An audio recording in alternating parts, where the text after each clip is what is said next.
हाँ जी, तो कैसे हो आप लोग? मैं आपका नीलेश भी आप बहुत-बहुत स्वागत करता हूँ इस यूट्यूब चैनल पे। दोस्तों, आज की इस वीडियो में हम लोग सॉल्व करेंगे, जी हाँ मेरे दोस्त, जो आप लोग का 2023 का हिंदी का पेपर है जिसका कोड है 801 डीए, यानी प्रीवियस ईयर पेपर। इस वीडियो में हम लोग क्लास 10th का previous year question paper solve करेंगे। देखो, अब आप लोग का एग्जाम का लास्ट टाइम है और लास्ट टाइम में आपको प्रीवियस ईयर पेपर लगाना बेहद ही जरूरी है, क्योंकि प्रीवियस ईयर पेपर से आप लोग के एग्जाम में लगभग 60 से 70% क्वेश्चन बनता है, ठीक है, और 30% नए क्वेश्चन ऐड किए जाते हैं। तो 60 से 70% आप प्रीवियस ईयर पेपर लगा लेते हो तो उससे आ जाएंगे आपके अभी 2024 में जो आप लोग का 22 फरवरी से एग्जाम स्टार्ट हो रहा है उसमें, ठीक है, और 30% कुछ मैं नए मॉडल पेपर सॉल्व कराऊंगा तो उससे आ जाएंगे। क्लियर है? तो चलो इसको हम लोग सॉल्व कर लेते हैं। ये सीरीज स्टार्ट हो चुकी है। एक्चुअली ये सीरीज मैं 1 जनवरी से यानी नए साल से स्टार्ट करने वाला था, लेकिन चलो एक दिन पहले ही स्टार्ट कर दिया। पर डे आपको जैसे 8 से 1 डीए है, इसी तरह आपका डीबी होगा, डीसी होगा, इसी तरह आपके कितने 7 सेट होंगे हिंदी के, 7 सेट होंगे मैथ के, 7 साइंस के, इसी तरह सारे सब्जेक्ट के 7-7 सेट होंगे। सभी सेटों का मैं सॉल्व करा दूंगा इस जनवरी के अंत तक, ठीक है, और सबको आपको एकदम अच्छे से डिटेल में देखना है और याद करते जाना है, और देखना आपकी बल्ले बल्ले हो जाएगी एग्जाम में, आपके आसानी से 85 से 90% मार्क बन जाएंगे, ठीक है। तो आप हर वीडियो को जरूर देखना। और यूट्यूब पे देखो यार, मैं आपको बता दूं कि बहुत सारे, ये देखो मैंने अच्छे से, ये पेपर आपका 2023 का है ना, 8 से 1 डी, इसको अच्छे से देखो, मैंने टाइप किया हुआ है एक एक, ठीक है। तो इसीलिए यहाँ पे लिखा हुआ है कि written by Nilesh Yadav and team, ठीक है। बहुत सारे लोग हैं कि यहाँ 2023 की जगह पे यहाँ 2024 लिखकर, ठीक है, और ये आपका वायरल पेपर बताकर आपको, और इसमें जो क्वेश्चन नहीं आ रहे हैं भी, बहुत सारे क्वेश्चन है जो मतलब हट गए हैं 2023 से, अब 2024 में नहीं आएंगे, तो उसको भी बता दे रहे हैं, लेकिन वो आपको पढ़ना ही नहीं है, तो उनसे थोड़ा सावधान रहो आप, ठीक है। चलो इसको हम लोग सॉल्व करते हैं, ज़्यादा बकैती नहीं करते हैं। बाकी इसका देखो, आपको देखो अच्छे से, मैं एकदम अच्छे से देखो, एकदम डिटेल में ये सॉल्यूशन कर पीडीएफ में अच्छे से जैसे संदर्भ व्याख्या लिखा जाता है ऐसे इसका सॉल्यूशन लाया हूँ, तो कोई दिक्कत नहीं होने वाली। हर एक सब्जेक्ट का ऐसे ही लाने वाला हूँ। तो चलो शुरू करते हैं। सबसे पहले तो जो हम लोग का एमसीक्यू है 20 मार्क का, जो शुरू में खंड अ के अंतर्गत, उसको हम लोग कर लेते हैं एक एक कर, उसके बाद हम लोग सब्जेक्टिव क्वेश्चन पढ़ेंगे। बाकी आप जानते हो कि आपको एग्जाम में 3 घंटे 15 मिनट का टाइम मिलेगा, आपका 70 मार्क का पेपर होगा, ठीक, जिसमें से 20 एमसीक्यू रहेगा और 50 मार्क का आपका सब्जेक्टिव रहेगा। एमसीक्यू का आंसर आपको ओएमआर पे देना होगा, और जो ये 50 मार्क का सब्जेक्टिव रहेगा उसका कॉपी पे आंसर देना होगा। चलो ये रहा पूरा डिटेल। अब हम लोग इस क्वेश्चन पेपर को सॉल्व करते हैं, और बीच में कुछ चीजें और मैं आपको बता दूंगा। चलो पहला क्वेश्चन आप लोग देख सकते हो, काफी महत्वपूर्ण, काफी इंपॉर्टेंट ही क्वेश्चन है पहला ही, कि आचार्य रामचंद्र शुक्ल किस युग के लेखक है। नाम में ही इनके मतलब इनका युग छिपा हुआ है, शुक्ल युग, ठीक है। आचार्य रामचंद्र शुक्ल तो किस युग के? शुक्ल युग के। इनकी सारी रचनाएं भी आपको याद होना चाहिए, उसके साथ साथ इनका जीवन परिचय भी याद होना चाहिए। 5 मार्क में आता है जीवन परिचय, और निश्चित होता है आचार्य रामचंद्र शुक्ल का जीवन परिचय आएगा तो आपका जीवन परिचय याद होना चाहिए, और इनकी सारी की सारी रचनाएं भी याद होनी चाहिए। अगला देखते हैं, अगला क्वेश्चन, सेकंड नंबर क्वेश्चन है, आप स्क्रीन पे देख सकते हो कि गबन की विधा है। गबन की विधा क्या है भाई?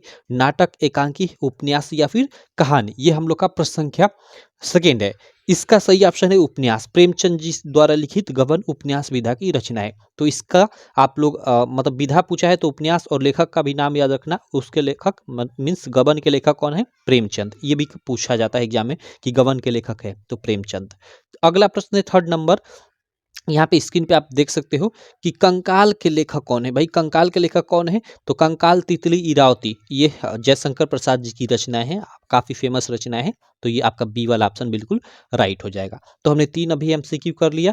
अब चलो उस बगल चलते हैं और आगे के एमसीक्यू को करते हैं। बाकी देखो ये पेपर आपको कहाँ मिलेगा, तो हमारी ऐप है। मैं अभी आपको, चलो इधर आता हूँ और आपको बता देता हूँ, ठीक है। 1 मिनट, इधर मैं इस बगल आ जाता हूँ, इसको थोड़ा फोल्ड कर लेता हूँ और फिर आगे के क्वेश्चन सॉल्व करते हैं। ये सारे के सारे जो आपके प्रीवियस ईयर क्वेश्चन पेपर हैं, आपके पास तो 1-2 कोडों का होगा, मैं ये जानता हूँ, लेकिन आप सातों कोडों का आप खोज रहे होगे, तो आपको हमारी ऐप है यूपीएमएसपी स्टडी। जी हमें दोस्त, यूपीएमएसपी स्टडी कर हमारी ऐप है। इस ऐप पे मैं सातों कोडों का, देखो यहाँ पे मैं आपको दिखा भी देता हूँ। 1 मिनट, देखो 1 मिनट, ये बैक आ जा भाई। देखो ये हमारी ऐप है यूपीएमएसपी स्टडी। आप अभी आप स्क्रीन पे जो देख रहे हो, ये सर्च करोगे यूपीएमएसपी स्टडी लिखकर, प्ले स्टोर पे, जहाँ से आप सारी ऐप डाउनलोड करते हो। तो ये ऐप डाउनलोड हो जाएगी, क्लियर। और आप कर यहाँ पे आओगे तो कुछ ऐसा इंटरफेस दिखेगा, ठीक है। तो यहाँ आप देखो स्क्रॉल कर नीचे आओगे ना, यहाँ पे तो देखो ये फ्री स्टडी मटेरियल आपको दिख रहा है, इसमें ये प्रीवियस ईयर पेपर दिख रहा है, 10th प्रीवियस ईयर पेपर। इस पे क्लिक करोगे ना तो यहाँ पे आपको सारे सब्जेक्ट के, Hindi, English, math, science, social science, सारे सब्जेक्ट के मिल जाएंगे। तो मान लो आपको जैसे हिंदी का देखना है प्रीवियस ईयर पेपर, तो हिंदी पे मैंने क्लिक किया, ठीक है। और हिंदी पेपर 2023, केवल मैंने यहाँ 2023 का इसलिए ऐड रखा है, ऐड कर रखा है क्योंकि पीछे मतलब पुराना पैटर्न हो चुका है, इसलिए उसको हटा दिया है, ठीक। अब देखो इस पे क्लिक करोगे तो अभी केवल एक कोड का 8 से 1 जो डीजी वाला कोड है ना, वही आपको यहाँ पे अभी दिखाई दे रहा है, ठीक है। अभी यहाँ पे मैं इस वीडियो के बाद सातों सेटों का ऐड कर दूंगा, यहाँ पे फ्री में आपको पूरा का पूरा ये पेपर मिल जाएगा। देख रहे हो एकदम अच्छे से आपको फ्री में ये पेपर पूरा का पूरा हर एक सब्जेक्ट का सातों सेटों का मैं यहाँ पे ऐड कर दूंगा, क्लियर। तो आप ये ऐप डाउनलोड कर लेना, और आपके पास प्रीवियस ईयर पेपर नहीं है तो यहाँ से आप ले सकते हो, ठीक। बाकी देखो आप मतलब अगर लक्ष्य बैच ज्वाइन नहीं किए हो, अगर सारे प्रीवियस ईयर पेपर का सोल्यूशन चाहते हो तो अभी न्यू ईयर ऑफर चल रहा है। जी हमें दोस्त, लक्ष्य बैच न्यू ईयर ऑफर 33% आपको ऑफ मिल रहा है, ठीक है। हमारा ये आवर कोर्सेस में जाओगे, ये लक्ष्य बैच में जाओगे तो यहाँ आप देखो 199 रुपये में, जो 299 रुपये का कोर्स था मात्र 199 रुपये में आपको मिल रहा है, ठीक है। तो ये बैच आप ज्वाइन कर सकते हो। कैसे ज्वाइन करना है, यहाँ पे देखो आकर यहाँ पे आप ऑनलाइन डायरेक्ट यहाँ से पेमेंट कर सकते हो। देखो यहाँ पे पे नाउ दिखा रहा है, इस पर क्लिक करोगे और फिर यहाँ पे ऑफर फॉर यू, तो ऑफर तो मैंने पहले ही लगा दिया है। यहाँ पे नाउ पे क्लिक करोगे तो आपको गूगल पे, फोन पे, पेटीएम से पेमेंट करने का डायरेक्ट ऑप्शन आ जाएगा। पेमेंट कर इस बैच में आप जुड़ जाओगे। या अगर आपको आपके पास गूगल पे, गूगल या पेटीएम, फोन पे नहीं है तो यहाँ से आप किसी भी दुकान से जाकर, किसी भी अपने दोस्त भैया किसी से भी इस क्यूआर कोड पे आकर यहाँ पेमेंट कराकर, और ये जो मेरा नंबर दिया गया है इस नंबर पे पेमेंट का स्क्रीनशॉट भेज दोगे और अपना नाम लिखकर भेज दोगे तो आपको इस बैच में ऐड कर दिया जाएगा। बैच में बेसिकली आपको क्या मिलेगा कि जो ये सातों सेट है 2023 वाले, जो हर एक सब्जेक्ट के, उनका सॉल्यूशन अच्छे से वीडियो के साथ साथ पीडीएफ, जैसे ये देखो अच्छे से ये पीडीएफ भी मिलेगा आपको, ऐसे लिखा हुआ एकदम अच्छे से हर एक सब्जेक्ट का, हिंदी का, इंग्लिश का, मैथ का, साइंस का, हर एक सब्जेक्ट का।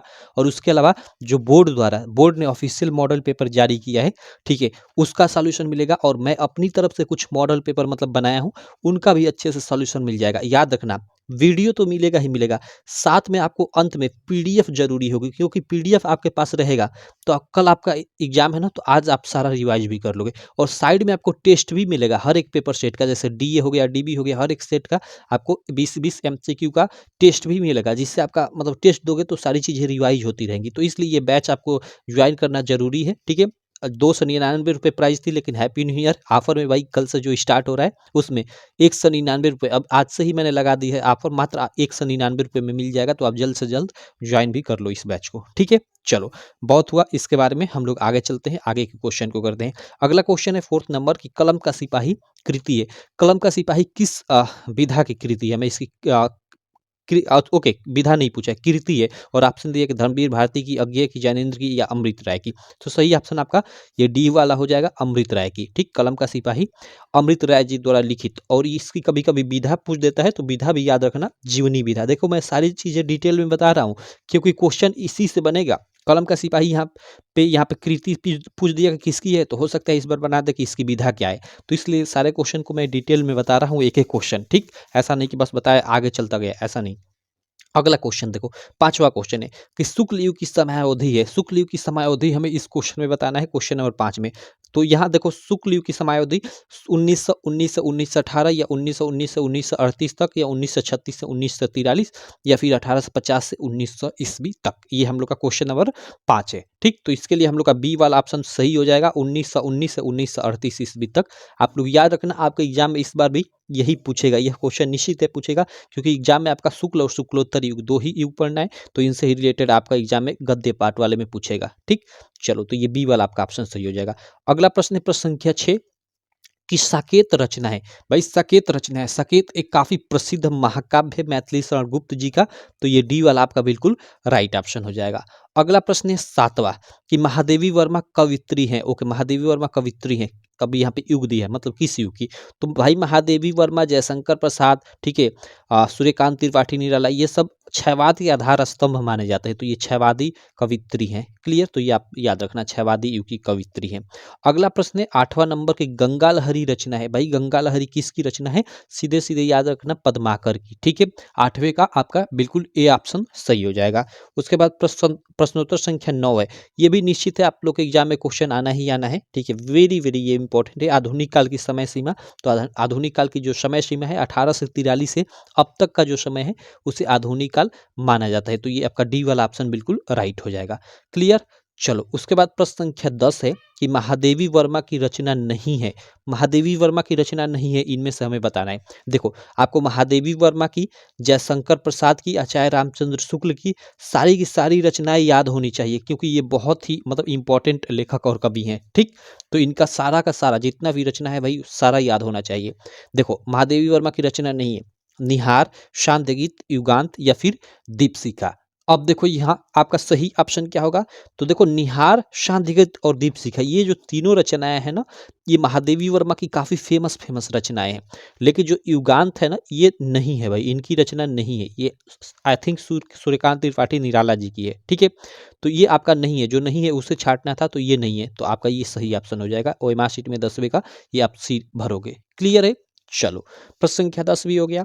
प्रश्न संख्या 11 आप स्क्रीन पे देख सकते हो भाई।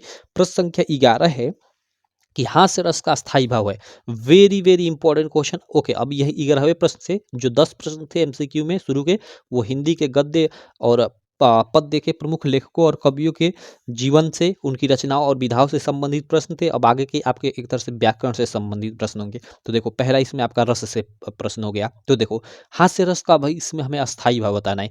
ये आपका 2023 में ना पेपर हुआ था, तो 3 सेटों में, आपका 7 सेट होता है ना, तो 3 सेटों में यही प्रश्न पूछा गया था कि हास्य रस का स्थायी भाव होता है, हास्य रस का स्थायी भाव होता है, हास्य रस का स्थायी भाव होता है। और 3 पेपर सेटों में ये पूछा गया था कि करुण रस का स्थायी भाव होता है, करुण रस का स्थायी भाव होता है, करुण रस का स्थायी भाव होता है। और एक में ना, एक पेपर सेट में आपको मतलब एक पंक्ति दे दी थी, उसमें रस पूछा गया था।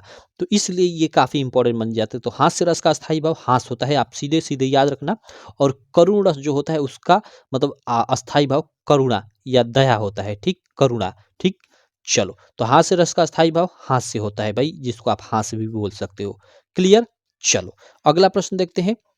11 के बाद 12 नंबर प्रश्न क्या है कि पीपर पात सरिस मंडोला उपयुक्त पंक्ति में अलंकार। ओके, इस पंक्ति में हमें अलंकार बताना है। काफी काफी बहुत ही ज्यादा फेमस ये मतलब पंक्ति है, यानी लाइन है। ठीक है, कई बार मैं आपको बता भी चुका हूं कि पीपर पात सरिस मंडोला में कौन सा अलंकार है। देखो, इसके लिए यहाँ पे ऑप्शन भी दिया है, यहाँ पे देख सकते हो इस साइड कि आपका रूपक अलंकार, उपमा अलंकार, उत्प्रेक्षा या फिर अनुप्रास। ठीक है, ये हम लोग का चार्ट है, ऑप्शन दिया हुआ है।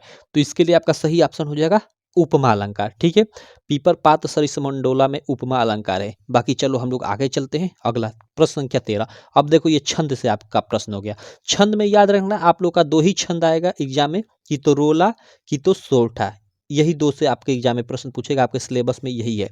अब देखो यहाँ पे सोरठा हमें पूछा है यहाँ पे कि सोरठा छंद में चरण होते हैं। चरण पूछा गया है यहाँ पे, याद रखना चरण। ठीक है, काफी इंपॉर्टेंट है, काफी सारे लड़के इसमें कंफ्यूज होते हैं। देखो, सोरठा में आपके 4 चरण होते हैं, इस चीज को आप लोग को याद रखना। सोरठा में कितने चरण होते हैं? 4 चरण होते हैं। और जो रोला होता है ना, रोला, इसमें आपके 8 चरण होते हैं। आप लोग ये याद रखना, काफी इंपॉर्टेंट चीज है। क्लियर, रोला भाई रगड़ कर रख देगा, मतलब काफी भारी चीज है भाई रोला। एक ट्रिक बना लो कि रोला भाई मतलब रगड़ कर रख देगा, भारी चीज है। तो ये रोला भाई भारी चीज है, रोला रगड़ कर रख देगा, इसमें 8 हो जाएगा चरण। और सोठा तो भाई नॉर्मल है, तो भाई इसमें 4 चरण। अपने हिसाब से ट्रिक बना लो और इसको याद रखने का किसी तरह प्रयत्न करो, क्योंकि इसमें काफी सारे लड़के कंफ्यूज होते हैं। अगला चलते हैं।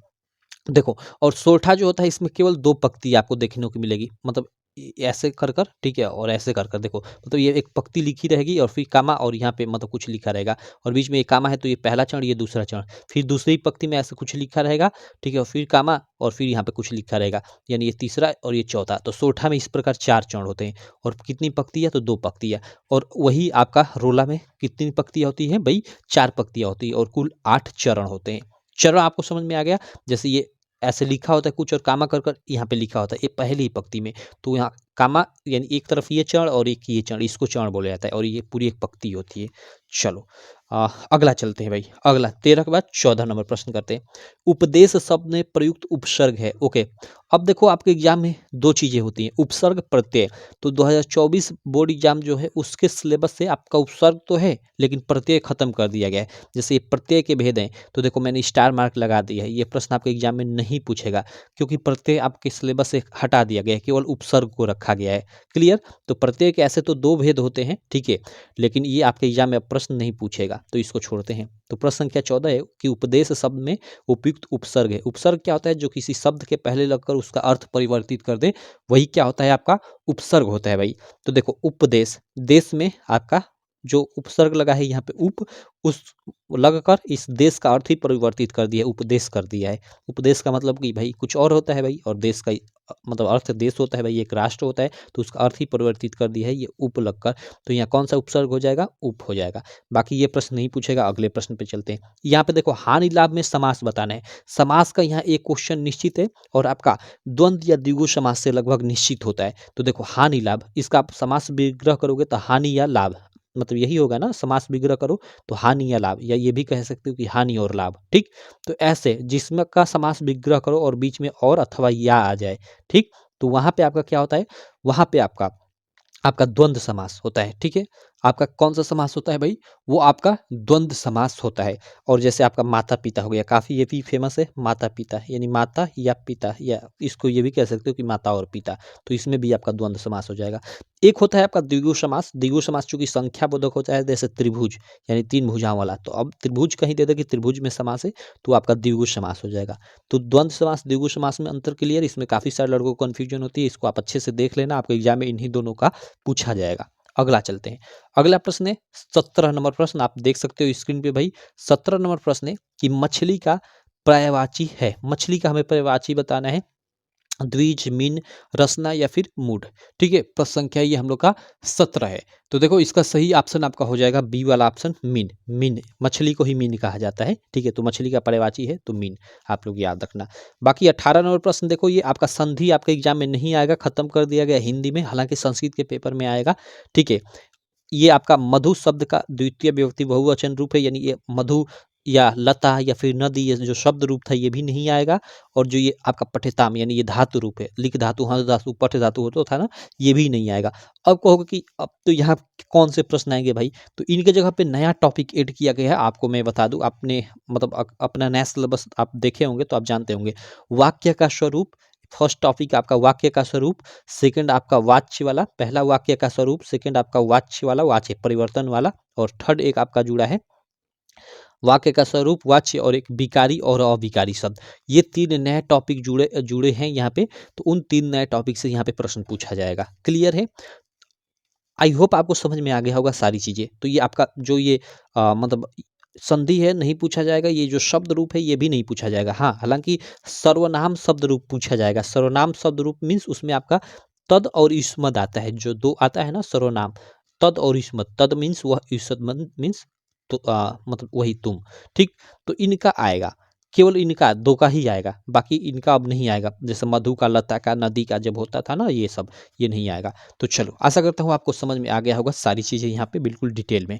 तो अब तक मान लो हमने एक तरह से 20 MCQ कर लिया, जो हटा है उसको भी जोड़ लेते हैं, मान लेते हैं 20 MCQ इस वीडियो में हमने कर लिया। ये जो हम लोग का पेपर कोड था, ठीक है, आर्ट्स एक DA। अब चलो इसके जो इधर हम लोग सब्जेक्टिव क्वेश्चन है उनको करते हैं। इधर मैं आ जाता हूँ और इस बगल अब सब्जेक्टिव क्वेश्चन है जो संदर्भ व्याख्या संबंधित प्रश्न है।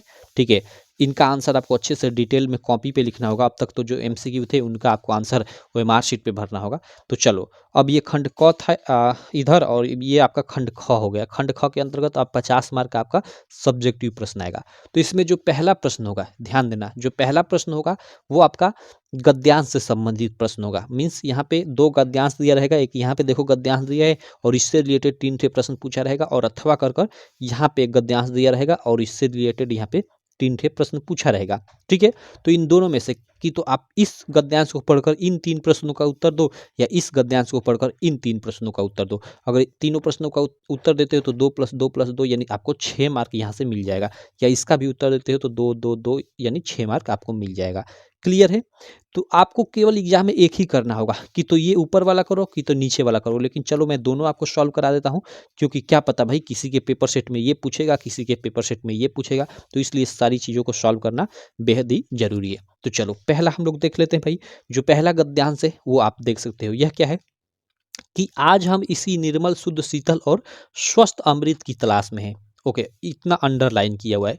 आगे देखो, और हमारा इच्छा अभिलाषा और प्रयत्न यह है कि वह इन सभी अलग अलग बहती हुई नदियों में अभी भी उसी तरह बहता रहे और इनको अमर तत्व देता रहे जो जमाने के हजारों थपेड़ों को बर्दाश्त करता हुआ भी आज हमारे अस्तित्व को कायम रखे हुए है और रखेगा। ठीक है, ये आपका गद्यांश है। अब ये गद्यांश आपका किस चैप्टर से लिया गया है, ये काफ़ी इंपॉर्टेंट बन जाता है भाई। तो देखो, ये गद्यांश आपका जो हिंदी में एक चैप्टर है डॉक्टर राजेंद्र प्रसाद जी द्वारा लिखित भारतीय संस्कृति, उससे लिया गया है। तो सिंपल सा आप इसका आप संदर्भ लिख दोगे और गद्यांश के रेखांकित अंश का आपको भाव स्पष्ट करना है। ये जो यहाँ से यहाँ तक है इसका भाव स्पष्ट करना है। और यहाँ पे एक थर्ड प्रश्न की लेखक के अनुसार हमारा अस्तित्व किस कारण से आज भी कायम है। देखो, इन तीनों प्रश्नों का मैंने डिटेल में आंसर लिखा है। आप लक्ष्य बैच के स्टूडेंट हो तो भाई देखो, आपको ये PDF आपको लक्ष्य बैच में मिल जाएगा, आप जाकर वहाँ से आसानी से पढ़ सकते हो। और अगर कोई भी आपको डाउट, ऐसे हिंदी में डाउट क्या उत्पन्न होगा, मैथ थोड़े है भाई, फिर भी कोई भी डाउट उत्पन्न होता है तो वहाँ पे वीडियो भी है, आप वीडियो भी देख सकते हो, भगाकर उस जगह पे आपका टाइम बचेगा। और साइड में आपका टेस्ट भी इसका मैंने ऐड कर रखा है, ठीक है, वहाँ लक्ष्य बैच में। तो जो 20 MCQ अभी मैंने पढ़ाया है ना, उसमें से 4 MCQ हट गए हैं, तो उन 4 MCQ के जगह पे मैं नए पैटर्न पे आधारित MCQ ऐड कर दिया वहाँ पे।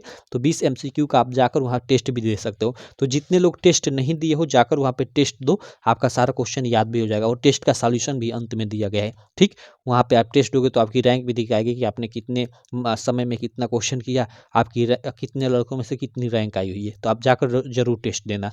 बाकी जो यूट्यूब वाले बच्चे हैं, अगर वो जुड़ना चाहते हैं भाई लक्ष्य बैच से, तो मैंने आपको बता ही दिया, ये हमारी ऐप है भाई, UPMSP स्टडी। ठीक है, ये ऐप डाउनलोड करोगे तो भाई कुछ इस ऐसा इंटरफेस आपको दिखेगा, पूरा पूरा ये हैप्पी न्यू ईयर में 33% ऑफ सेल चल रहा है भाई।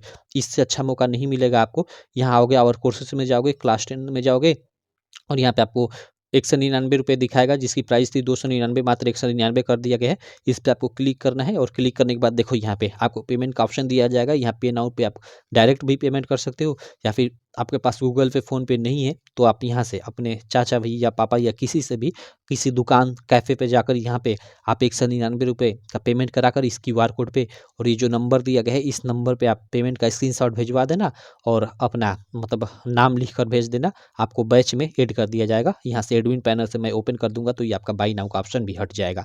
ठीक, फिर इसमें आप अंदर जा सकोगे, सारी चीज़ें मतलब आप एक्सेस कर सकोगे, सारी चीज़ें पढ़ सकोगे, टेस्ट दे सकोगे, सब कुछ कर सकोगे। तो आप ज्वाइन कर लेना, काफ़ी इंपॉर्टेंट है भाई। चलो आगे चलते हैं, अगला हम लोग तो यहाँ से हम लोग चलो करते हैं। तो लक्ष्य बैच वाले ऐप पे जाओ।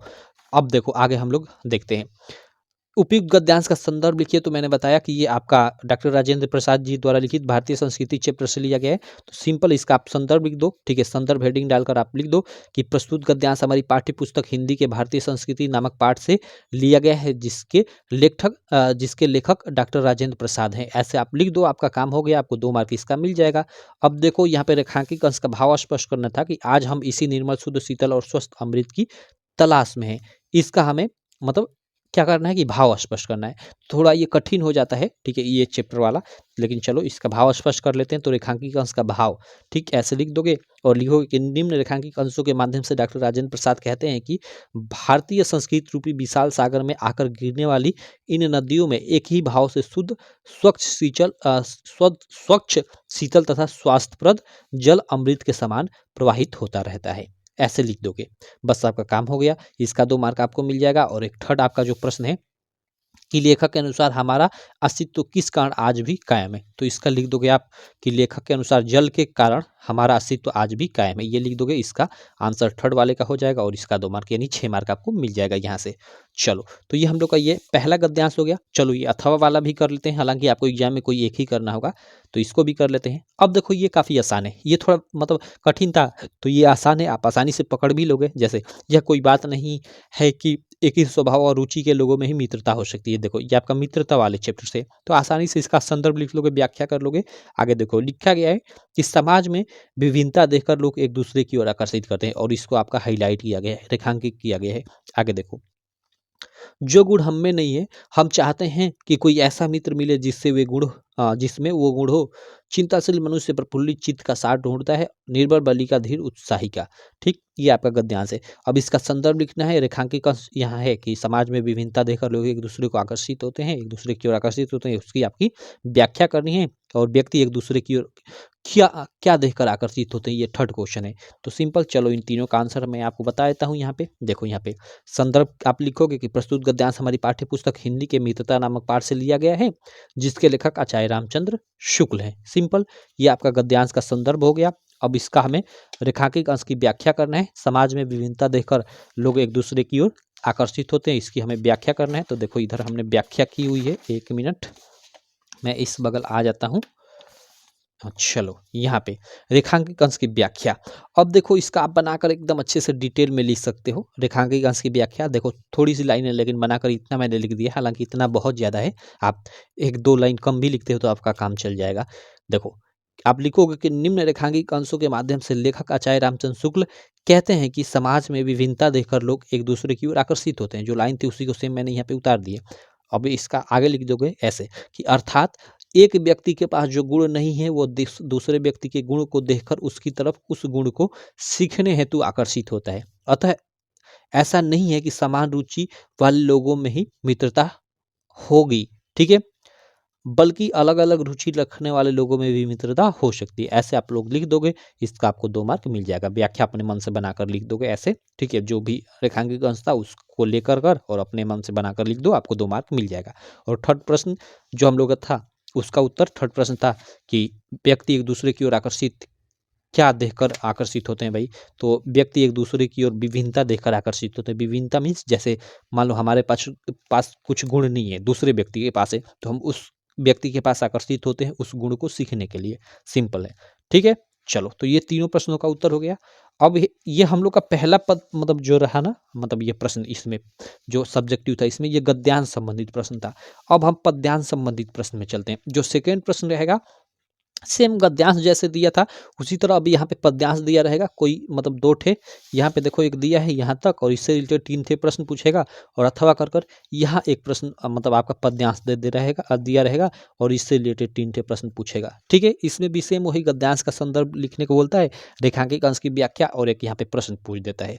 तो चलो, इन दोनों पद्यांशों को भी कर लेते हैं भाई हम लोग। बाकी दोनों में से किसी एक को आपको करना होगा, तो चलो यहाँ पे हम लोग दोनों को कर लेते हैं। देखो, पहला यहाँ पे प्रश्न देख सकते हो, निर्गुण कौन देश को वासी, मधुकर कहीं समझाई सौदे, बुझती साँच न हासी, कहे जनक कहे जननी, कौ नारी को दासी। यहाँ पे देख सकते हो, कैसे वर्ण भेष कैसो किही रस में अभिलाषी।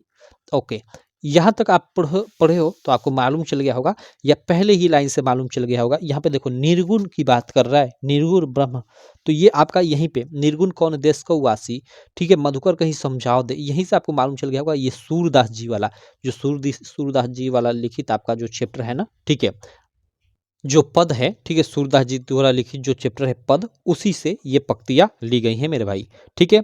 तो अब सिंपल इसका आप संदर्भ लिखना है, उसके बाद रेखांकित अंश इसमें जो भी है उसकी व्याख्या करना है। तो देखो, जो रेखांकित अंश है ये क्या है कि कौहे जनक कौहे जननी, कौ नारी कौ दासी, ठीक है, कैसे वर्ण भेष है कैसो किही रस में अभिलाषी। यहाँ पे देखो, ये कब ये पंक्तियाँ बोली जाती है, ये गोपियों के द्वारा ये पंक्तियाँ बोली जाती हैं जब मतलब उद्धव जी उनको समझाने जाते हैं कि तुम क्यों मतलब कृष्ण के मतलब विरह में ऐसे पड़ी हुई हो, तुम मतलब ब्रह्म की उपासना करो, निर्गुण ब्रह्म की उपासना करो। तो वही मतलब जो गोपियाँ हैं वो बोलती हैं कि हे मधुकर, मधुकर पुकारती हैं उनको, उद्धव जी को, हे मधुकर, तुम ये हमें बताओ कि कौ है जनक, तुम्हारे निर्गुण ब्रह्म जो है उनका जनक कौन है। कौ है जननी, उसकी माता कौन है, कौ नारी, उसकी नारी कौन है यानी पत्नी कौन है, कौ दासी, उसकी दासी कौन है। ठीक है, और यहाँ क्या लिखा गया है कि कैसन बरन भेष है कैसो, कैसा उसका बरन है, बरन यानी वही रंग वर्ण कैसा है, उसका भेष कैसा है, कि रस में अभिलाषी, और उसकी किस रस में अभिलाषा है। तो उद्धव जी उनकी इस बातों को सुनकर चुप हो जाते हैं, क्योंकि भाई निर्गुण ब्रह्म तो निराकार है भाई, हम उसके बारे में कुछ जानते ही नहीं है, केवल मतलब उसकी पूजा करते हैं।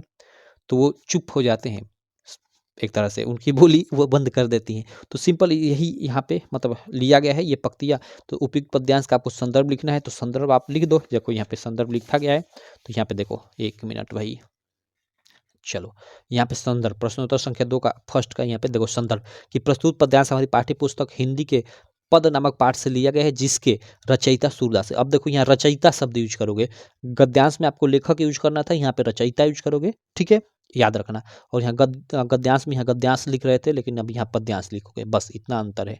क्लियर, चलो।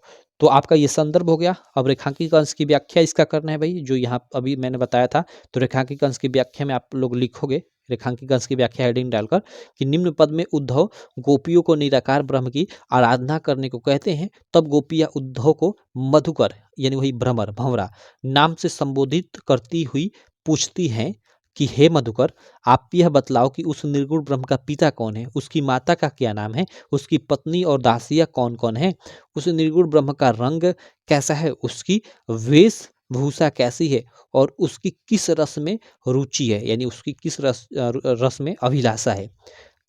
यानी गोपियों आगे लिख दोगे, बस ये तो हो गया जो रेखांकित अंश दिया था उसका यहाँ पर अर्थ हो गया पूरा पूरा। इसमें अर्थ आपको जानना पड़ेगा, तभी आप इसका व्याख्या कर पाओगे, क्योंकि अर्थ ही लगभग लिखा जाता है। ठीक, तो ये हो गया। अब इसमें थोड़ा आगे जोड़ दोगे कि यानी गोपियों का यह कहना है कि जो निराकार ब्रह्म है उनके बारे में कुछ जानकारी ही नहीं, तो उसकी आराधना हम कैसे करें। ठीक, सिंपल, ये आपका ये हो गया। इस तरह आप रेखांकित अंश की व्याख्या कर दोगे, आपको 2 मार्क मिल जाएगा। ठीक है, उसके बाद अंत में एक प्रश्न पूछा था कि मधुकर शब्द का क्या अर्थ है। तो यहाँ देखो, मधुकर शब्द का अर्थ भ्रमर अर्थात भौरा है।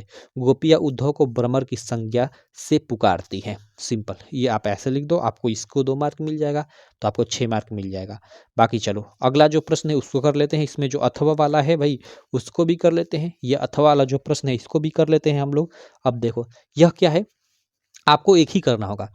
अतुलनीय जिनके प्रताप का साक्षी है प्रत्यक्ष दिवाकर, घूम घूम कर देख चुका है जिनकी निर्मल कृति निशाकर, देख चुके हैं जिनका वैभव ये नभ के अनंत तड़ागर, अगणित बार सुन चुका है नभ जिनका विजय घोष रण गर्जन। और इसकी हमें रेखांकित अंश दिया है, यानी इसकी व्याख्या पूछा होगा। देखो, उपयुक्त पद्यांश का संदर्भ लिखना है, रेखांकित अंश की व्याख्या, और उपयुक्त पद्यांश में किसकी महिमा का वर्णन किया गया है। तो देखो ये जो आपका पद्यांश है, ये पंक्तियां है ना, ये आपका एक चैप्टर है स्वदेश प्रेम। ठीक है, स्वदेश प्रेम राम नरेश त्रिपाठी जी द्वारा लिखित है, उससे ये पंक्तियां ली गई हैं। तो सिंपल इसका संदर्भ लिख दोगे, और ये जो रेखांकित अंश इसकी चलो हम लोग व्याख्या देखते हैं, यहाँ पे लिखा गया है।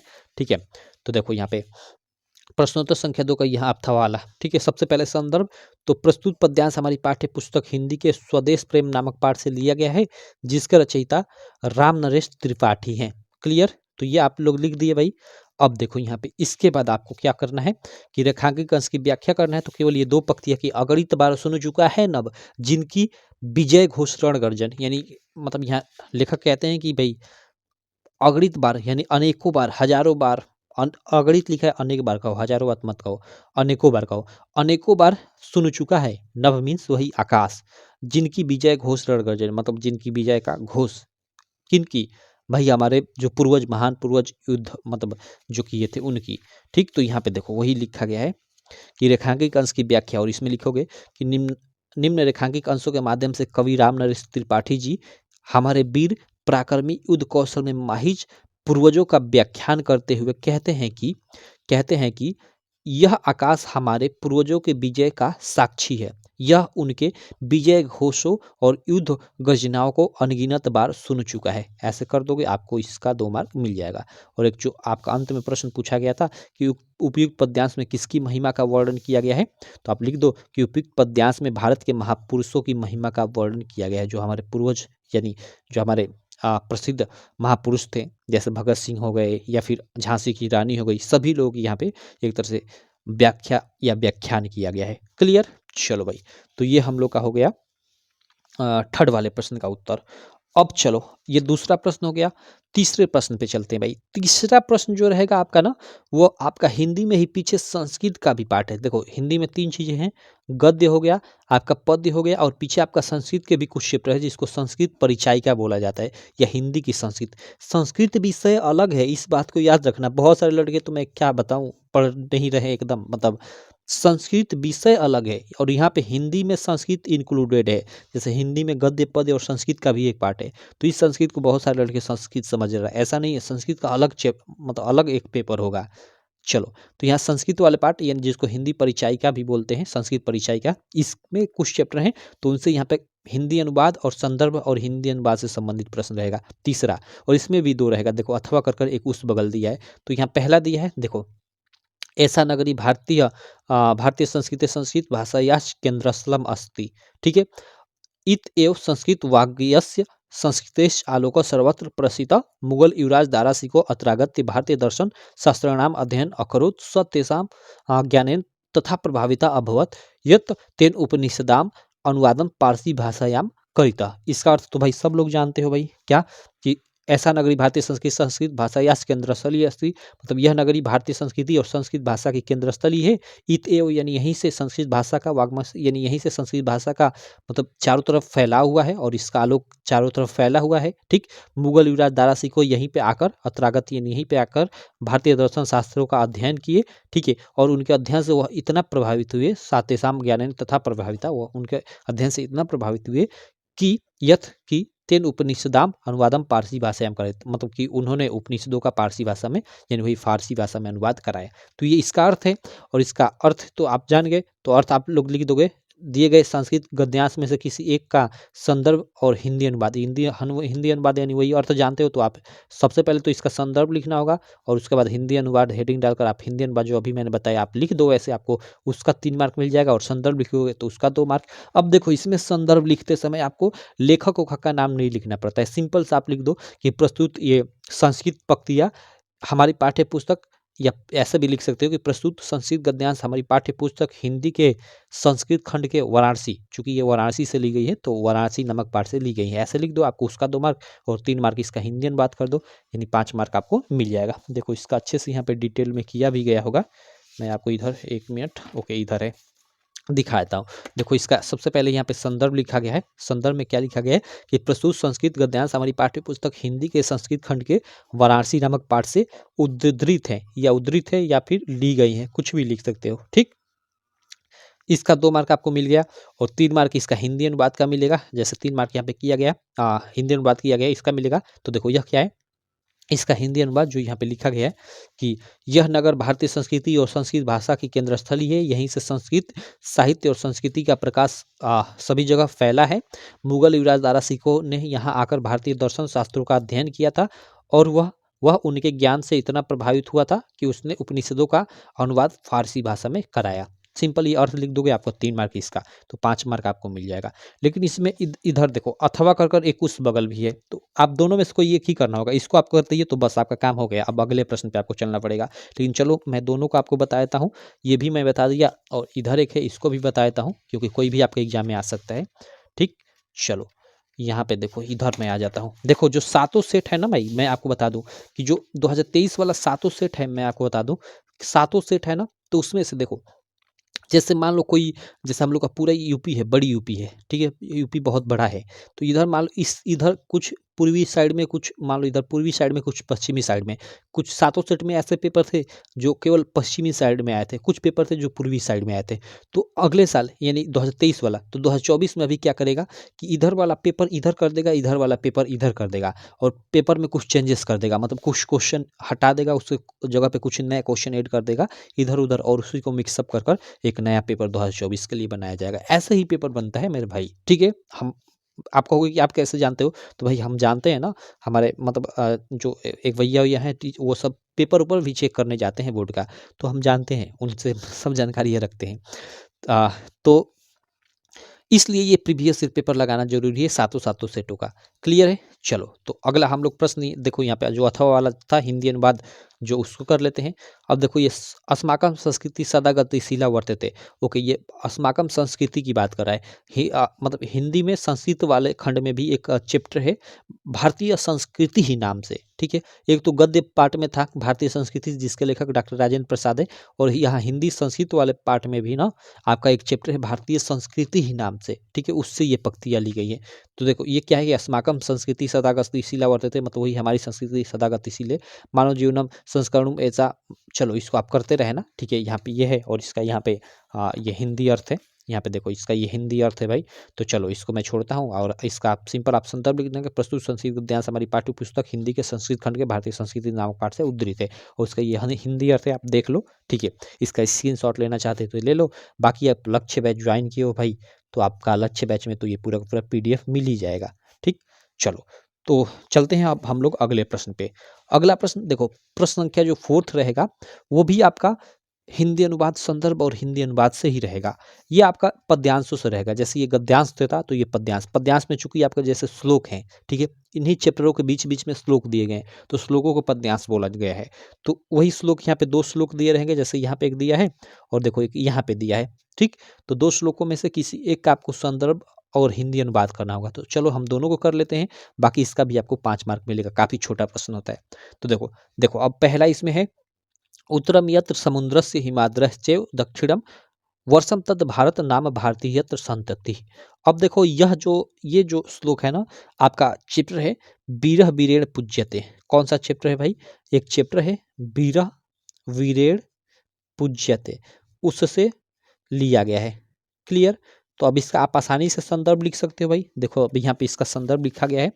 देखो संदर्भ, चूंकि यह पद्यांश है तो पद्यांश के हिसाब से लिखोगे कि प्रस्तुत संस्कृत पद्यांश, इसमें प्रस्तुत संस्कृत पद्यांश बोलोगे क्योंकि यह पद्यांश है, श्लोकों को पद्यांश बोला जाता है, ठीक। तो प्रस्तुत संस्कृत पद्यांश हमारी पाठ्य पुस्तक हिंदी के संस्कृत खंड के बीरह वीरेण पूज्यते नामक पाठ से उद्धृत है या फिर लिया गया है, ये भी लिख सकते हो, ठीक। सिंपल, इसका आपको 2 मार्क मिल जाएगा। और इसका आप हिंदी अनुवाद करोगे तो 3 मार्क मिलेगा, ठीक है। इसका हिंदी अनुवाद क्या है कि उत्तरम यत्र समुद्रस्य, यानी वही जिसके उत्तर में, ठीक है, समुद्र है भाई। उत्तर में क्या है? समुद्र है। हिमाद्रश्चैव दक्षिणम, और हिमालय के दक्षिण में क्या है भाई कि जो देश है वर्षम तद भारत नाम भारतीय येति संतति, जो देश है उसका नाम भारत है और उसकी संतान भारती है। तो देखो यहाँ पे इसका हिंदी अनुवाद, देखो यहाँ पे 1 मिनट, सॉरी, देखो हिंदी अनुवाद यहाँ पे किया गया है कि समुद्र के उत्तर में और हिमालय के दक्षिण में जो देश स्थित है वह भारतवर्ष है, यानी वही भारत है जिसकी संतान भारतवासी हैं। ऐसे इसका इतना सा है। इसका आपको कितना मिलेगा? 3 मार्क मिलेगा। तो 2 3 5 मार्क मिल जाएगा भाई। चलो तो ये प्रश्न उत्तर संख्या 4 रहा। इसका अथवा वाला भी देख लेते हैं। ये क्या है कि किम नु हित्वा प्रियो भवति किन्नु हित्वा न सोचति किन्नु न हित्वा अर्थवान भवति किन्नु हित्वा सुखी भवेत। ओके, अब ये देखो, ये आपका जीवन सूत्राणी, जो आपका चैप्टर है ना भाई, जीवन सूत्राणी नामक, ठीक है, क्या है? जीवन सूत्राणी, उसी से आपका ये लिया गया है। क्लियर? तो सिंपल साहब इसका संदर्भ लिख दोगे। अब देखो, अब इसका अर्थ क्या है भाई? अर्थ जानोगे तभी तो हिंदी अनुवाद कर पाओगे। तो इसका अर्थ है किम नु हित्वा प्रिय भवति, मतलब मनुष्य क्या छोड़कर प्रिय हो जाता है।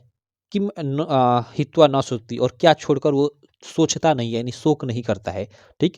किम नु हित्वार्थवान भवति, ठीक है, और क्या छोड़कर वह हित्वार्थवान हो जाता है, यानी वही धनवान हो जाता है।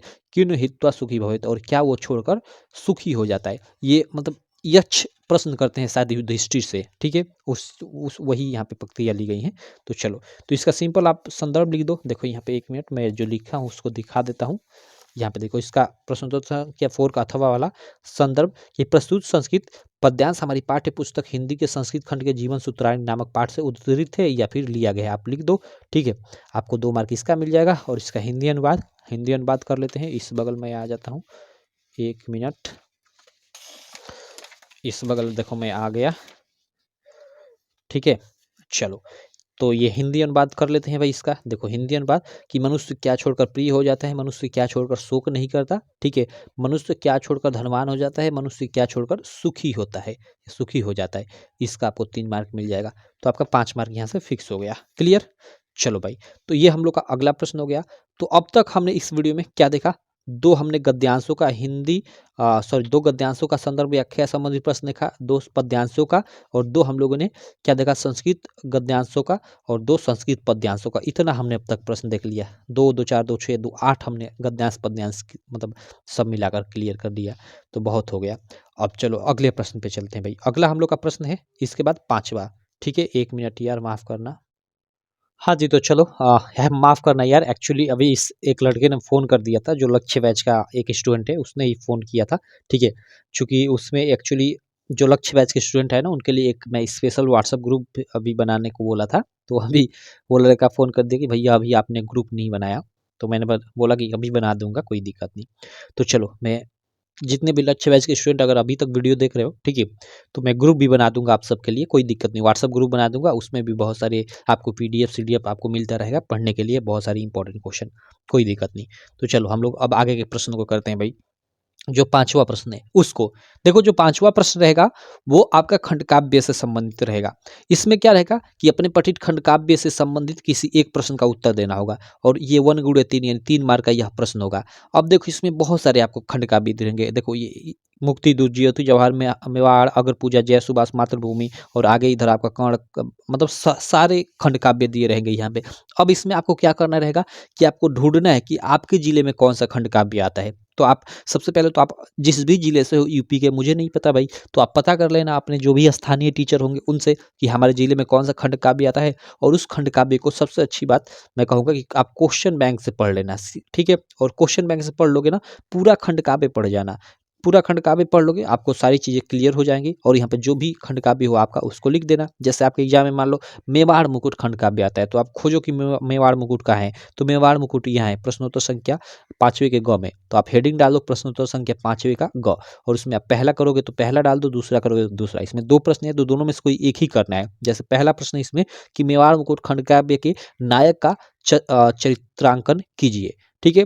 या फिर सेकंड प्रश्न है कि मेवाड़ मुकुट के प्रथम सर्ग अरावली का सारांश लिखिए। तो आप दोनों में से कोई एक ही करना है, दोनों नहीं करना है यहाँ पे कि तो ये करो कि तो ये करो, ठीक। क्योंकि यहाँ पे बोला है कि निम्नलिखित में से किन्हीं एक प्रश्न का उत्तर दीजिए।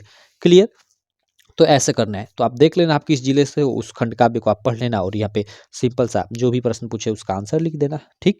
चलो बाकी मैं इसको छोड़ता हूँ, अगले प्रश्न पे चलता हूँ। अगला प्रश्न देखो, पांचवें के बाद प्रश्नोत्तर संख्या 6 आ जाता है, और प्रश्नोत्तर संख्या 6 में दो प्रश्न रहेंगे। प्रश्नोत्तर संख्या 6 का क और प्रश्नोत्तर संख्या 6 का ख। क में आप लोग का लेखकों का जीवन परिचय होगा, और ख में आप लोग का कवियों का जीवन परिचय होगा। लेखकों के जीवन परिचय में आप लोग का सबसे मतलब इम्पोर्टेंट आचार्य रामचंद्र शुक्ल, जयशंकर प्रसाद, ये दो लोग हैं।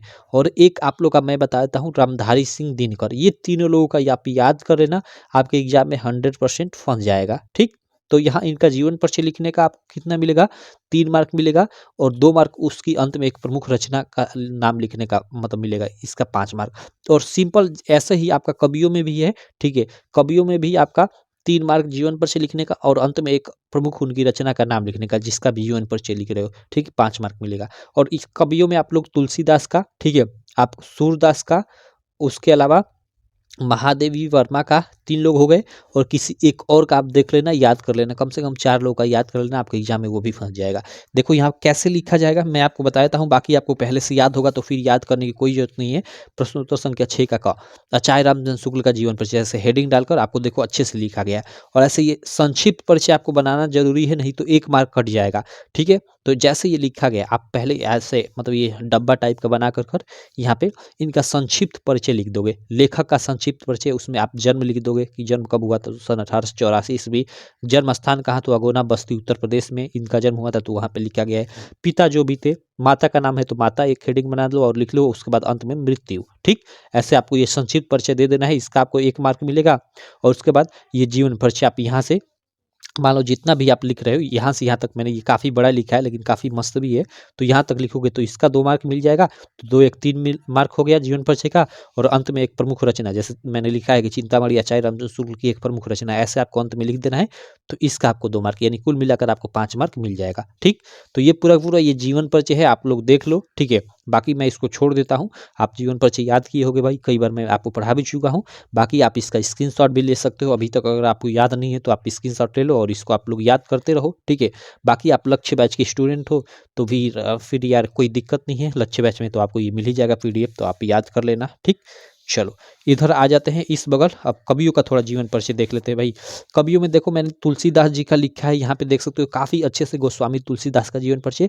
सबसे पहले देखो यहाँ पे संक्षिप्त परिचय मैंने लिखा है, ठीक है। उसके बाद ये देखो यहाँ से और यहाँ तक इनका पूरा पूरा ये जीवन परिचय यहाँ से यहाँ तक लिखा गया है, ठीक। और उसके बाद इनकी एक प्रमुख रचना का नाम अंत में लिख दिया गया है। तो इनका 3 मार्क, ठीक है। इसका 2, इसका 1, 3 और इसका 2 यानी 5 मार्क आपको यहाँ से मिल जाएगा, ठीक। अब देखो मैंने यहाँ पे सन का यूज करके लिखा है। बहुत सारे लड़के ना मतलब अच्छे से जो नहीं पढ़े तो वो कहेंगे भैया आपने गलत लिखा है। गोस्वामी तुलसीदास का जन्म सन 1532 ईस्वी, हर जगह मैंने सन लिखा है, ठीक है। इनका संवत में दिया भी रहता है, तो संवत 57 वर्ष अधिक होता है, इसमें 57 जोड़ दोगे, ठीक है, तो वो संवत निकल कर आ जाएगा। लेकिन मैंने सन में लिखा हुआ है तो कोई दिक्कत नहीं, आप सन में लिखो, संवत में लिखो या दोनों लिख दो, कोई दिक्कत नहीं, ठीक। तो ये बिल्कुल ये सही लिखा गया, कुछ भी गलत नहीं लिखा गया है। चलो भाई, तो ये हो गया। इसका भी स्क्रीनशॉट लेना चाहते हो तो आप ले सकते हो, और इनका ये जीवन परिचय काफ़ी अच्छे से लिखा गया है, याद कर लेना। ऐसे जो मैंने ये लिखा है ना भाई, इसको आप लिखते हो, एग्जामिनर जो कॉपी जांचने वाला होता है ना, आपसे एकदम मतलब प्रसन्न हो जाएगा एकदम। आप उसका मतलब ये पढ़कर जो जीवन परिचय लिखा गया है, उसका दिमाग एकदम फ्रेश हो जाएगा। काफ़ी अच्छे तरीके से लिखा गया है, ठीक। आप एक बार पढ़कर जरूर देखना आपको मजा आ जाएगा, आपको ही खुद। चलो भाई, तो इसका 5 मार्क मिल जाएगा, तो 10 मार्क ऐसे मिल जाएगा।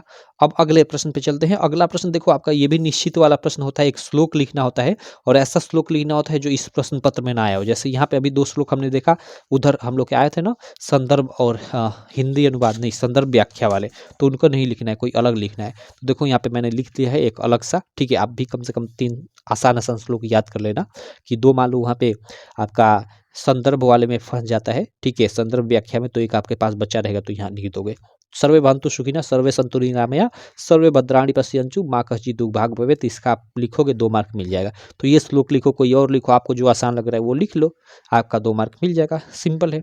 चलो भाई, तो ये हो गया। अब चलो हम लोग अगला देखते हैं। अगला प्रश्न 8वां। देखो 8वां प्रश्न जो है ना, आपका न्यू सिलेबस के अनुसार, न्यू पेपर पैटर्न 2024 के अनुसार, ठीक है। ये पहले 4 मार्क का था, इसमें 4 प्रश्न दिया होता था, और इस कोई 2 प्रश्न करना होता था, 2 में से मतलब प्रत्येक प्रश्न का 1-1 मार्क, यानी 2 प्रश्नों का मतलब पहले 2 मार्क, माफ करना, 2 प्रश्नों का आपको मतलब प्रत्येक प्रश्न का 2 मार्क, तो 2 प्रश्नों का 2-2 यानी 4 मार्क मिलता था। लेकिन अब 1-1 मार्क मिलेगा। तो ये मैं काटता हूँ, इसको 1+1 कर देता हूँ, आपको केवल 2 मार्क मिलेगा, यानी 2 प्रश्न करोगे आपको 2 मार्क मिलेगा। तो ज्ञानम कुत्र संभवति, तो ज्ञानम सर्वत्र संभवति, भारतीय संस्कृति मूलम किम अस्ति। ये देखो, ये काफी इसका लंबा आंसर है, तो मान लो ये छोड़ दो आप। कुत्र मरणम मंगलम भवति, तो भाई कहाँ मरणम मंगलकारी है, तो वाराणसी में भाई, वाराणसी है मरणम मंगलम भवति, आप लिख दो। इन 2 प्रश्नों का आप उत्तर दे दो, आपको 1+1 यानी 2 मार्क मिल जाएगा, क्लियर। और इन 2 प्रश्नों को छोड़ दो। बाकी चंद्रशेखर क आसीत्, तो चंद्रशेखर एक प्रसिद्ध क्रांतिकारी देशभक्त च आसीत् लिख दो।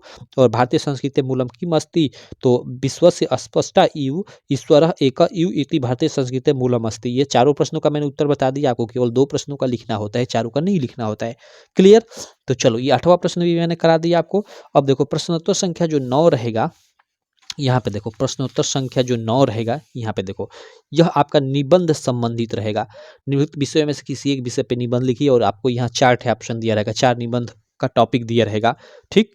तो देखो, और यहाँ पे देखो, ये प्रश्न 1 गुणे 9 तो नहीं, अब 7 मार्क में ये पूछा जाएगा। तो यहाँ से 2 मार्क, यहाँ से 2 मार्क बचाया भाई, क्योंकि 9 में से 2 7 मार्क का ये कर दिया, तो 2 मार्क यहाँ और 2 मार्क यहाँ संस्कृत का भी उत्तर जो देना था वहाँ से। 4 मार्क बचाकर यहाँ पे 10वां एक प्रश्न नया ऐड किया है नए सिलेबस में, पत्र लेखन वाला, ठीक। पत्र लेखन ऐड किया है। तो यहाँ पे आपका 2 ठे, मतलब यहाँ पे एक पत्र पूछेगा और अथवा कर कर एक और पत्र का टॉपिक, 2 टॉपिक दिया रहेगा, दोनों में से किसी एक पे आपको पत्र लिखना होगा, जिसका आपको 4 मार्क मिलेगा, क्लियर। तो ये नए सिलेबस के अनुसार है। अब देखो, आपको जैसे निम्नलिखित विषयों में से किसी एक विषय पे निबंध लिखिए, तो आतंकवाद कारण एवं निवारण, वृक्षारोपण, मेरा प्रिय कवि, नारी सशक्तिकरण, किसी एक टॉपिक को ले लो।